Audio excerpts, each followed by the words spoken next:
Hello, and welcome to my movie review for The Strangers Prey at Night. Now, if you saw my other movie review about The Strangers, then I'm glad you made it to this one. Obviously, no one was in your home and you survived, or someone was in your home and you survived.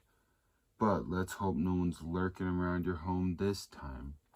Now please, sit back, relax, and enjoy as I give a description, review, and rating of The Strangers Prey at Night.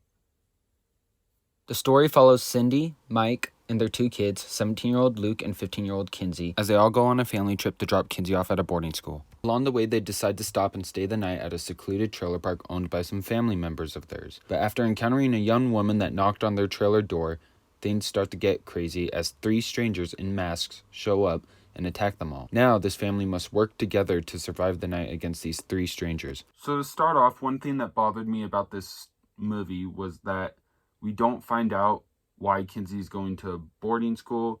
We get some dialogue where it's mentioned that she did some dumb teenager stuff, but we never get it specified on what she exactly did. I feel like it should have been mentioned because it would have given her more character, and it could have even played a bigger part on how she acts throughout the film. This movie also had a short runtime like the first film, so they definitely could have fit that in. As for the climax and ending, I found it very fitting, action-packed, and leaves some things up to interpretation for the audience about one of the killers. I was curious as to why the killer during the final confrontation didn't run over Kinsey with the truck, because instead he gets out with an axe and goes to use that instead. It's like, why waste your time and energy when you could have just stayed in the car and ran over her? Like, you were already in the car.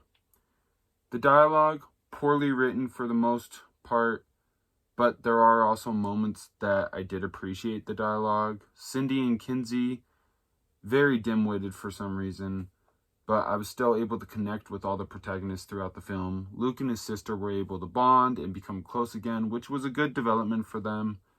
Kinsey, I didn't care for at first because she started off as annoying and stubborn, but she grew on me throughout the film, and she developed a lot by appreciating her family and bonding more with Luke. But again, her character was pretty stupid. Like when she was talking to a cop and one of the killers literally comes within her peripheral vision, and she doesn't warn him. It's like, how do you not see the killer right there on your freaking diagonal peripheral vision? Like, girl. At the clubhouse, I told him to meet me. All right. At the clubhouse, that's where he met me. I don't know. And there are these crazy people, and they're trying to kill us. And then there's this scene where she runs into a tube to hide, but the killer obviously saw her go in there.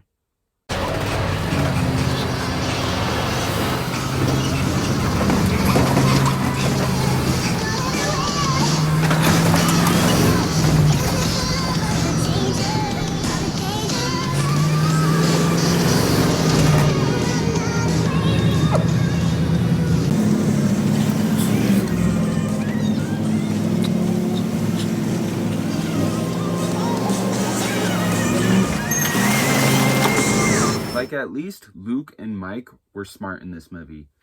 For some reason, Kinsey and Cindy, they weren't smart. It's like they made the women dumb and the guys decently smart.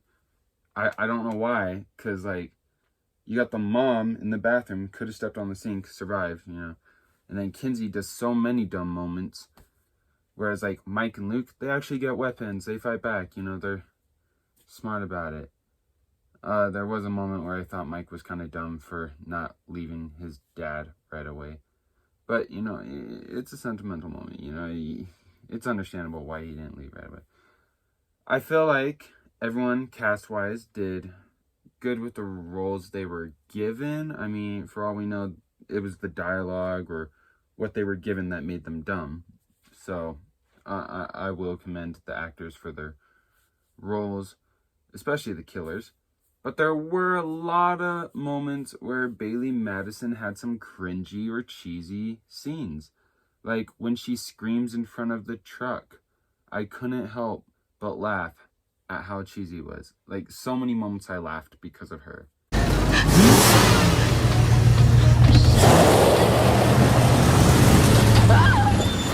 for the music implementation in this movie, I felt like it was very well edited. Like, during the pool scene, when the camera would go underwater, the music would muffle like it was underwater, and I thought that was very well edited. I also liked when the man in the mask would play music in the truck, because they edited it so well into the scenes, or when he got in the truck with Mike, the dad, and started playing music. I liked that too. The blood in this movie was realistic for the most part, like when the dad had the piece of wood lodged into him, or when Kinsey got cut by Dollface and was bleeding, or when Luke was bleeding in the pool. Those all looked realistic. When the cop got his throat slit, as you saw earlier, that didn't look very realistic. It looked like water kind of swimming. I don't really know how to go more in depth with that, but like, it didn't look that great. The movie did have some good editing, some bad editing. There was a scene outside of the diner near the beginning of the movie where the mom was outside and a car passes her, and then it shows the mom, and then it transitions scenes. But I feel like it would have been a better transition if, like, once the car passed her, it transitioned to the next scene rather than waiting for the car to pass and then showing the mom again. I just felt like that transition could have been better. Now, there was one scene specifically with a zoom shot where the mom got killed by Dollface, and the camera zooms in on Kinsey's face. I felt like it was a bad move to zoom in on her face, because it just made it weird and funny. I rewatch it and I laugh at that clip because it's just so funny how it zooms in on Bailey Madison's character. And so I also noticed that, like, during that scene, the mom, she could have stepped on the sink. The sink's right there. She could have stepped on it, got up.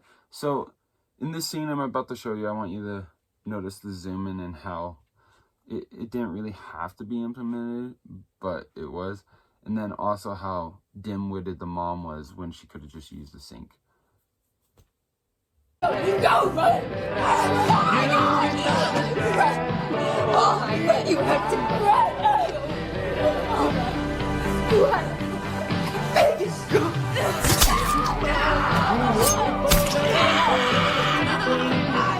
So as you saw in that scene, the mom was not that bright, and the camera zoom was more funny than serious. It honestly wasn't necessary.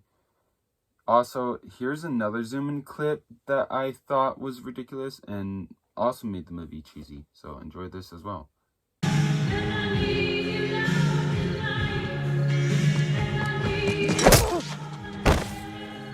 So as you saw, it was kind of ridiculous. It wasn't like that entertaining. It was more funny, honestly.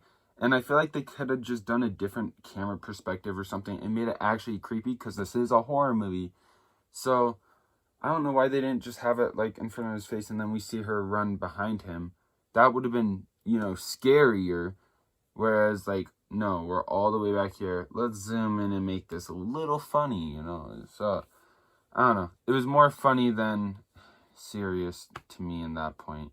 Now, continuing more with our transitions and camera perspectives, there's the underwater scene that I mentioned earlier. And I just want to commend that because that was a great scene. So I want to share this and also listen to the music transition.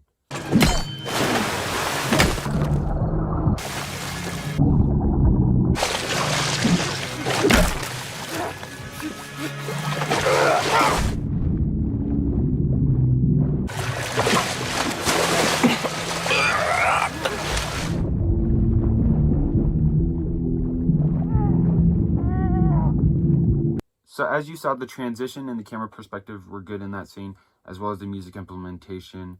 Now, as for the horror scenes in this movie, they were good, but not amazing. Some scare scenes were predictable and not well executed, therefore making them not frightening, while some other scare scenes were very well executed. There was actually one scene in particular that did make me jump because I was expecting it and predicting it, but it was executed when I didn't actually expect it. I was like, oh, this is gonna happen, and it's like, is it gonna happen? And then boom, it popped up. So yeah, it made me jump. Leave us alone! But we've just started. Anyway, that's all for the review, so let's give this movie a rating. Overall, I give this movie 5 out of 10 stars. Although this movie had a lot of cheesy and ridiculous things about it, I personally felt like it was my favorite Strangers movie. It had the most deaths, the killers aren't just taunting like they did in the first film, and these characters are running around outside rather than just being stuck in a house the whole time. Plus, the cheesy and ridiculous moments made me laugh, so I did enjoy them because of that. And the scares were really well done in some scenes, so I appreciate those specific scenes. Plus, that pool scene was fantastic. Anyway, if you enjoyed the movie review, please like, comment, and subscribe down below. And if you want to check out some more reviews, you can tap on the playlist at the end of this video, or tap on my name down below. But until next time, I will catch y'all with the next flick.